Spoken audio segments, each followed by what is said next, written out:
Chapter 1. The Mark of Desire, the smell of reheated coffee and the fluorescent light buzzing mercilessly overhead were the soundtrack to Leo's mediocrity.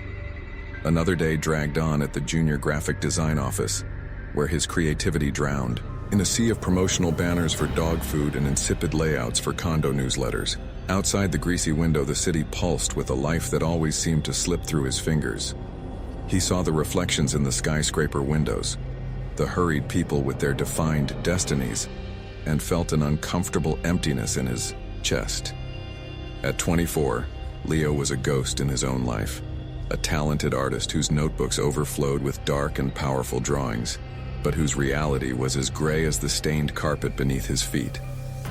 Frustration was a constant bitter taste in his mouth. He watched less talented colleagues, more articulate or simply luckier, land interesting projects, receiving pats on the back while he remained in the shadows, revising the color palette of a supermarket ad for the 10th time. He longed for something more, something that would mark him, that would scream to the world that he existed, that he had something to say, an identity, an indelible signature. It was on a particularly bleak night, drowning his frustration in cheap beer in an alternative basement bar, that he first heard it. A whisper between two strangers covered in piercings and tattoos, speaking in reverent tones about an artist known only as the Soul Cartographer, a reclusive, almost mythical tattooist whose creations weren't mere drawings on skin, but portals, symbols of power that, they said, changed the lives of those who bore them. The stories were vague, contradictory. Some spoke of instant luck and success, others of mysterious disappearances and madness. Exactly the kind of veiled danger that stoked the part of Leo yearning for a radical break. For weeks, the idea fermented in his mind. He researched obscure deep web forums, gathered fragments of information, old addresses, enigmatic descriptions. The search became an obsession, a secret project that finally gave some purpose to his days. He wanted a mark no one else had, a work of art that was undeniably his, reflecting the intensity he felt inside but couldn't express. Finally, after following a series of clues that felt more like an urban scavenger hunt, he found himself facing an unmarked door in a forgotten alley covered in graffiti and smelling of rain and garbage. He hesitated for a moment, his heart hammering against his ribs. Reason screamed at him to turn back, return to his safe, monotonous life. But the desire, that hunger for something more, was stronger. He knocked. The door creaked open, revealing an almost total darkness, broken only by the flickering light of a few candles and the sinister gleam of metallic instruments arranged on a workbench. The air was heavy, thick with the metallic odor of ink, antiseptic, and something older, indecipherable. Incense, perhaps, or the dust of centuries. From the shadows emerged a tall, slender figure, the cartographer. His face was a mask of shadows and wrinkles, his piercing eyes seeming to see right through Leo, straight into his deepest insecurities and desires. "You seek a mark." The cartographer's voice was a hoarse whisper, like stones grinding together. It wasn't a question. Leo, intimidated but determined, just nodded. He had brought sketches, but the cartographer dismissed them with a gesture. "I see what you need. Something to awaken. What sleeps within, power, fire." He pointed to Leo's back. "There, it will be a masterpiece." Despite the shiver that ran down his spine, Leo agreed. The need for validation, the promise of uniqueness, silenced his instincts. The process was unlike anything he had imagined. It wasn't just pain. It was a ritualistic agony. The needle seemed to dig not just into his skin, but into his soul. The cartographer worked in silence, focused, almost in a trance, while the machine buzzed like an unholy insect. Hours passed in, a blur of pain, cold sweat, and the metallic smell of blood and ink. When it was finally over, Leo was exhausted, trembling, but alive. The cartographer guided him to an old mirror, stained by time. With difficulty, Leo turned. What he saw left him breathless. Covering almost the entire expanse of his back was the image of a black dragon. Not a drawing, but an entity contorted. In obsidian scales, sharp claws, and eyes that seemed to glow with a malevolent intelligence all their own. The details were impossible. Each scale, each shadow, seemed to vibrate with a contained energy. It was magnificent. It was terrifying. It was exactly what he wanted. A unique, powerful, disturbingly real work of art. A mark no one would ever ignore. Chapter 2. Whispers on the Skin. The days following the session with the cartographer were bathed in a strange euphoria. The piercing pain in his back had subsided to a constant sensitivity, a pulsing reminder of the artwork he now carried. Leo walked with his shoulders straighter, an enigmatic smile playing on his lips. At the office, he endured the mundane tasks with a newfound haughtiness. His colleagues noticed the change, whispering about his sudden confidence, some even venturing a cautious compliment on his posture. He caught himself admiring the tattoo's reflection in dark window panes, the complexity of the dragon's scale seeming to shift subtly with the light. It was his secret armor, his symbol of latent power. For the first time, he felt he possessed something truly unique, something that set him apart from the gray masses. But the euphoria began to erode under a growing unease, like dampness seeping through walls. At first, it was small things, easy to dismiss. The skin over the tattoo felt perpetually warm, even in cold environments. He started having nightmares of overwhelming intensity, not just dreams, but visceral experiences where he was the dragon, soaring over the dark city, feeling the cold wind on scales that weren't his, a primitive hunger gnawing at his non-existent entrails. He would wake up in a cold sweat, heart racing, the phantom sensation of claws and wings slow to fade. Then came the sounds, faint scratches from the walls of his small apartment in the middle of the night. Occasionally, a small object, a pen, a coin, would seem slightly out of place in the morning, different from where he was sure he'd left it. He blamed fatigue, stress, noisy neighbors, the building's old plumbing. Fragile rationalizations that barely contained the seed of paranoia, beginning to sprout in his mind one night, working late on a personal project, a drawing inspired by the tattoo itself, darker and more visceral than anything he had ever created. He felt a sudden, sharp spasm in his back, like a muscle violently contracting beneath the skin. Gasping, he ran to the bathroom, tearing off his shirt. In the mirror, the tattoo looked different. The shadows seemed deeper. The dragon's eyes glittered with an almost mocking intensity. He ran trembling fingers over the ink. It was hot, almost feverish. And for a fleeting instant, he had the nauseating sensation that something had moved beneath his touch. He tried to ignore it, focused on work, went out with friends, though he felt increasingly distant from them, guarding his disturbing secret, tried to maintain normality. But normality was slipping away. Sleep became a minefield of reptilian nightmares. During the Yule day, he found himself looking over his shoulder, startling at sudden noises. Admiration for the tattoo was being replaced by a growing fear, a sense that he had invited something ancient and hungry into his life, onto his very skin. The night that changed everything began like any other sleepless night. Leo tossed and turned in bed, the skin on his back tingling uncomfortably, the echoes of recent nightmares still vibrating in his mind. Finally, exhausted, he fell into a heavy, dreamless sleep, a brief respite in the growing storm of his anxiety. He woke abruptly, not to a sound but to a sharp, piercing pain that made him cry out, arching his back off the bed. It was a different pain from the needle. It was a pain of tearing, of separation. It lasted only a few agonizing seconds, then subsided into a deep, throbbing ache. Trembling, gasping, he switched on the bedside lamp. The room was cold, but he was drenched in sweat. Something was wrong. A strange smell hung in the air, damp earth, ozone, and something metallic, like old blood. Heart pounding uncontrollably, he forced himself out of bed. His feet touched something damp and cold on the floor. He looked down. Footprints. Dark, muddy footprints that were definitely not his, leading from the open window to the bedroom door and disappearing into the hallway. The window was wide open, the curtain swaying gently in the night breeze. Even though he was sure he had closed it before sleeping. A cold panic seized him. Stumbling, he followed the footprints into the living room. They stopped abruptly near the front door, which was unlocked. Outside, the hallway was silent. He went back to the bedroom, his mind reeling. Was it an intruder?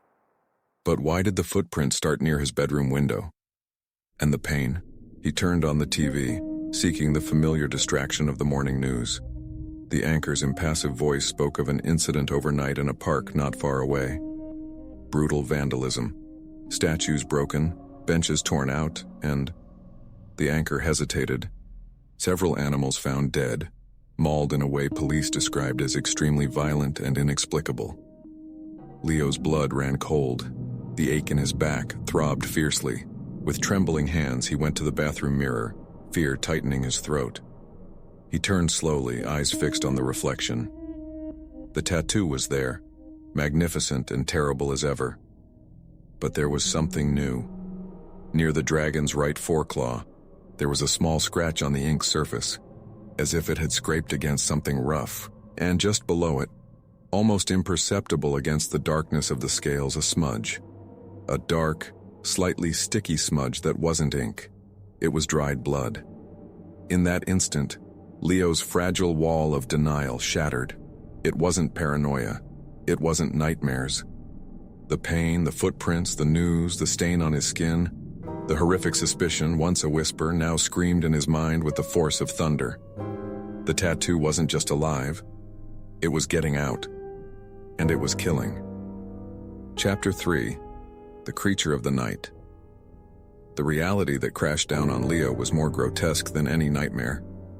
The dried bloodstain on his back wasn't an illusion. It was proof. The creature on his skin, the artwork he had so desired, was a literal monster. The initial panic gave way to a frantic need for confirmation, for tangible evidence that could anchor his fraying sanity. He needed to see. He needed to know. Buying a cheap webcam and positioning it in his room seemed an absurdly mundane act in the face of the horror he suspected. That night, Leo barely slept. Curled up in bed, feigning sleep, every creak of the building, every distant siren, made him flinch. The sharp pain returned, punctual as a macabre clock tearing at his back. He bit down on the pillow to stifle a groan, feeling his skin stretch and contort unnaturally. He heard a wet sound, like fabric ripping, followed by a soft thud on the floor. And then, silence, broken only by the sound of the bedroom window sliding open. He didn't dare move until the first gray rays of dawn painted the sky. Only then, trembling and nauseated, did he get up and go to the computer. The video file was there. With sweaty hands, he double-clicked. The grainy image showed him in bed, and then, the unspeakable horror. The tattoo on his back rippled, the dark ink bubbled and rose, peeling away from the skin in black, pulsing filaments. The dragon's form reassembled in the air, not as ink, but as a dark, three-dimensional mass, the size of a large dog, with eyes that glowed red in the darkness. The creature crawled across the floor with disturbing agility, slipped through the open window and disappeared into the night. Leo vomited into the trash can beside the desk. The proof was irrefutable, but it brought no relief, only a new level of terror. He was bound to it. That thing came out of him. The following nights became a torture of vigilance and fear. He tried locking the window, but woke up with it open and fresh footprints on the floor. He tried sleeping on the living room sofa, but the pain found him anyway, and in the morning the front door was unlocked, and the creature's actions escalated. It wasn't just park animals anymore. A nearby convenience store was robbed. The clerk, brutally assaulted, describing a dark, fast assailant with claws and red eyes. A week later, a homeless man known in the neighborhood was found dead in an alley, his body horrifically mutilated. The police were baffled, talking about a wild animal attack. But Leo knew. Each new incident was a blow to his conscience, guilt corroding him like acid. He cleaned the footprints, scrubbed suspicious stains, lived in a constant state of panic, scanning the news with morbid dread. He had to stop it. He had to get rid of the tattoo. The idea of covering it seemed childish, but he tried anyway. wrapping tight bandages around his torso before sleep. He woke to find the bandages torn on the floor and the pain in his back more intense than ever. The laser removal clinic was his next desperate attempt. He lied about the tattoo's origin, concocting a story about a stupid bet. The technician, a young man with arms covered in colorful design, seemed skeptical but prepped the equipment. When the laser touched the dragon's black ink, Leo screamed. It wasn't the normal pain of removal. It was like white-hot metal being pressed against his exposed nerves. The skin hissed and burned, but under the beam, the ink seemed to bubble and reform almost instantly. The technician recoiled, eyes wide with horror and disbelief. Man, I don't know what that is, but it's not normal. I can't continue. This isn't ink. Kicked out of the clinic, skin scorched and the intact tattoo mocking him, Leo's despair deepened. He was trapped, physically bound to the monster inhabiting his back. The creature was part of him, in a way he couldn't comprehend or break. His friends noticed his decline. The deep dark circles under his eyes, the weight loss, the haunted, constantly vigilant look. Mark, his office colleague and perhaps only true friend, tried to talk to him. Leo, man, you're not okay. What's going on? You look like a ghost. Leo tried to open up, stammered about the tattoo, the nights, the fear. Mark listened with a growing concern that soon turned to cautious skepticism. A tattoo? Alive? That comes off you? Leo, have you been sleeping? Maybe you should see a doctor, a therapist. The disbelief in Mark's eyes was like a wall rising between them. Leo retreated, swallowing his words, realizing he was alone in this madness. The secret isolated him, the creature consumed him inside and out, and the world kept spinning, oblivious to the horror unfolding beneath the surface of his skin. Chapter 4. Closing shadows. Isolation was an invisible cell closing in around Leo. Mark's look of pity and disbelief had been the last door to shut, leaving him alone with his symbiotic horror. The creature on his back was a parasite not just of his flesh, but of his life, devouring his sanity, his relationships, his future. Passivity was no longer an option. If conventional methods failed, he needed to delve into the unconventional, the obscure, the same kind of underworld that had led him to the cartographer in the first place. His first lead was the tattooist himself. Leo retraced his obsessive steps, scouring the forgotten alleys, the online forums where he'd found the first crumbs of information.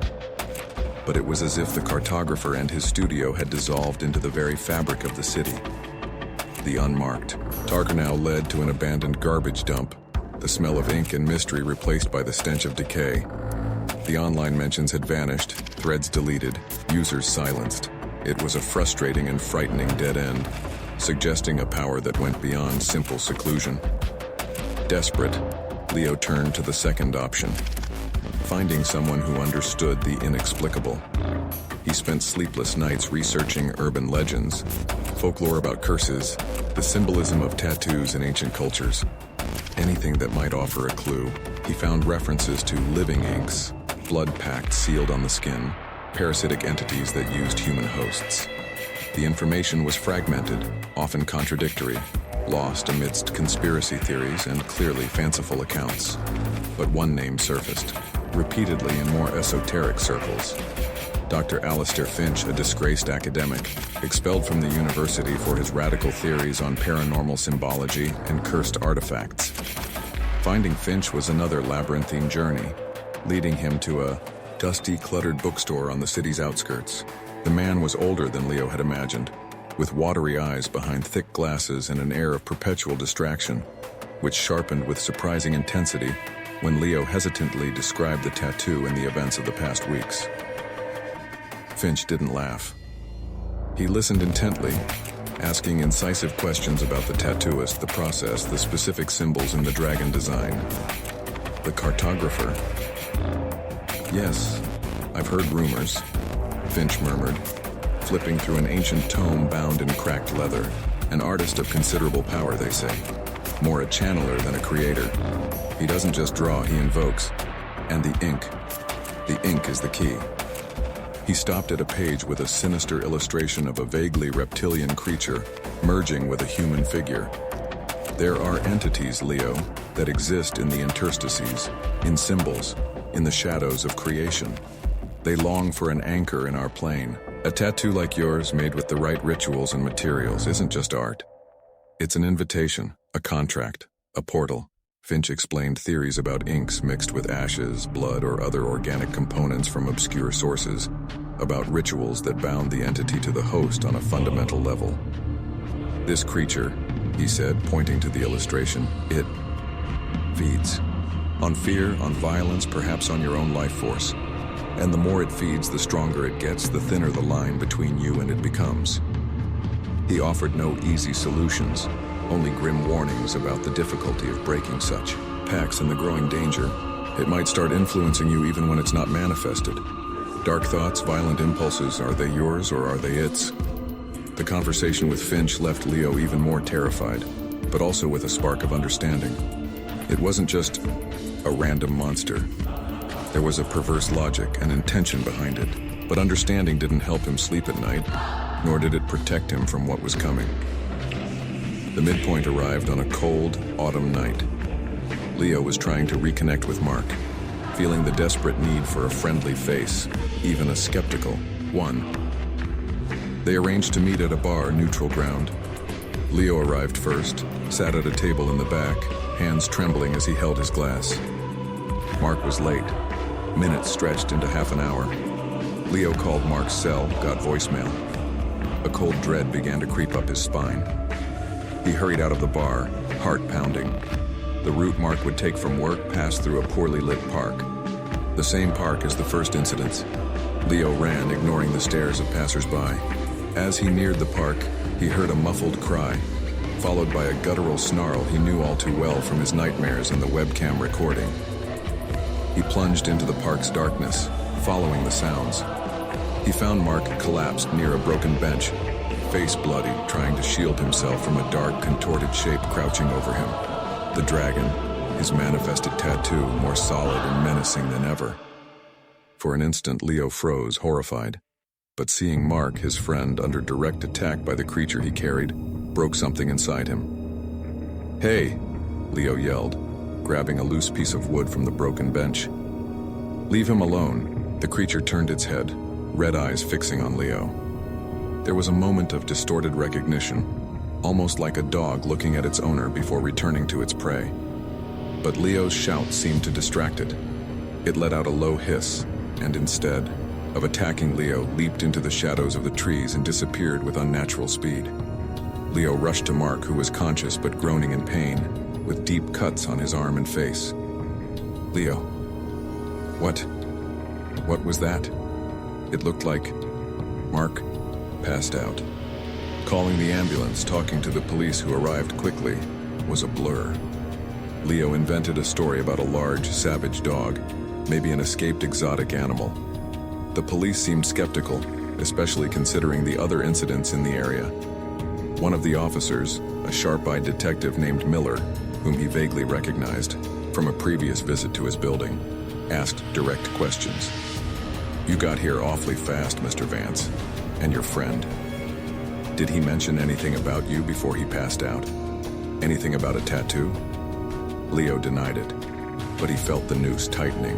The threat was no longer abstract or distant. It was personal.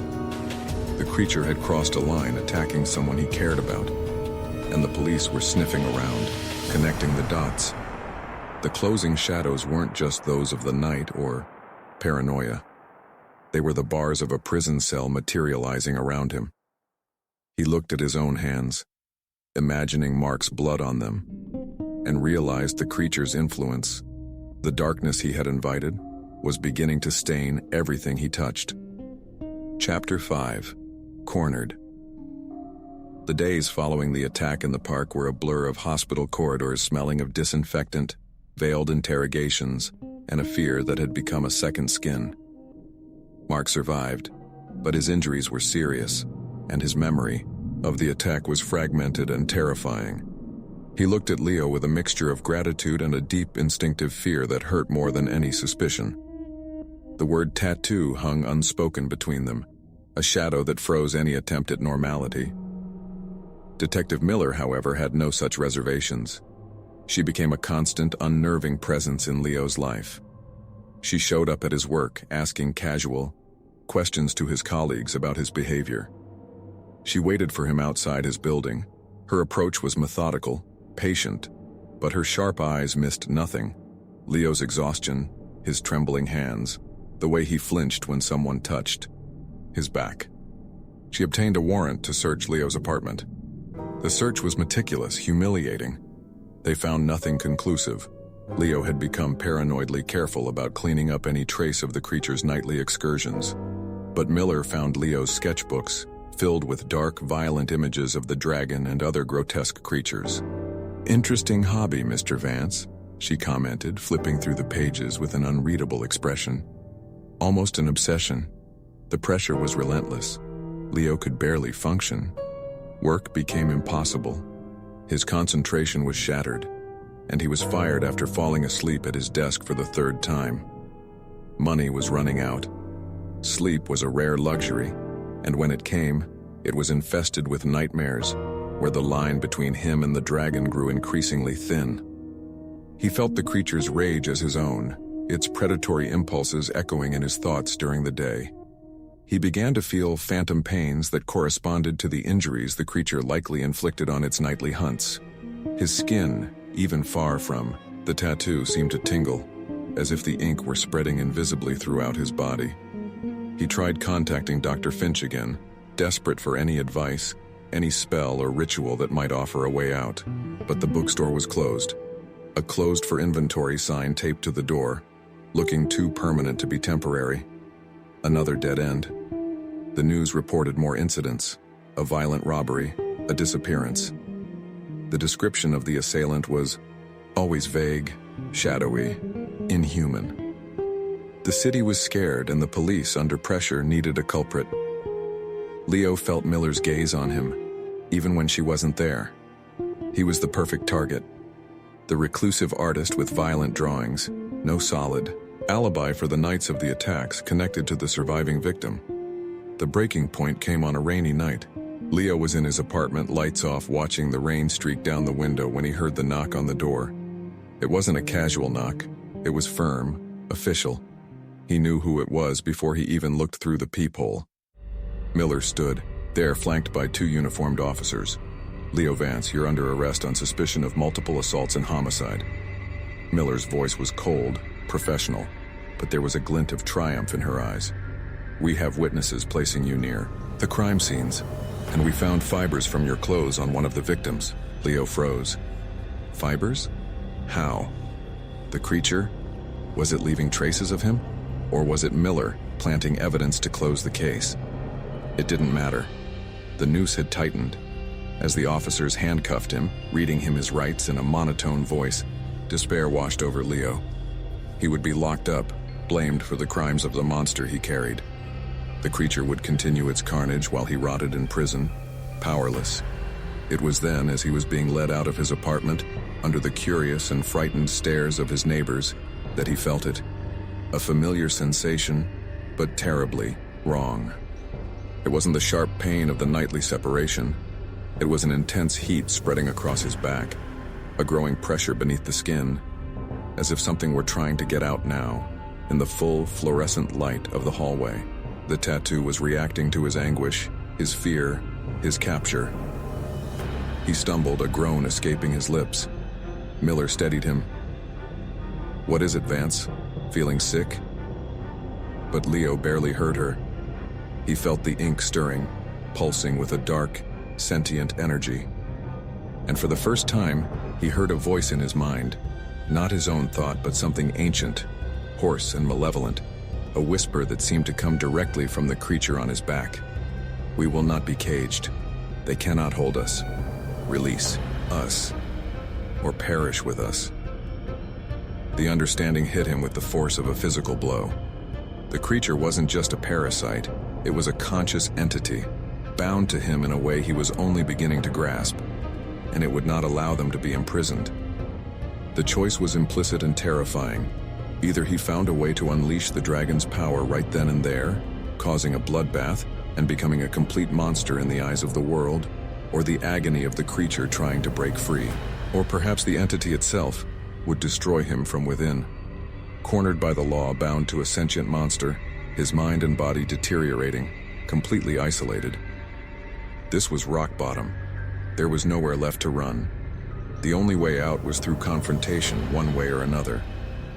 Looking into Miller's cold eyes, feeling the pulsing, demanding presence on his back, Leo realized that whatever the outcome, his life as he knew it was over. Chapter 6. Blood and ink. The sterile hallway of the building seemed to twist. The fluorescent lights buzzed like furious insects in Leo's mind, while the voice, that voice, ancient and full of patient hunger, echoed in his skull. Release us, or perish with us.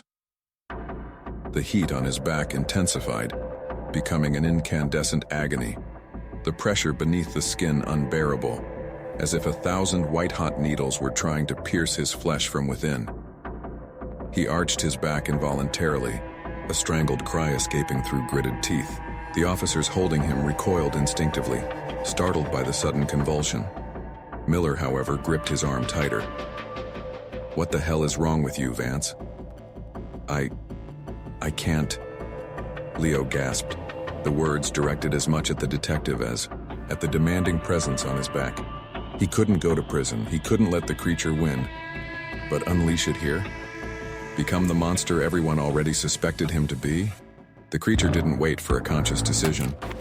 Driven by Leo's panic and its own primal will not to be contained, it reacted.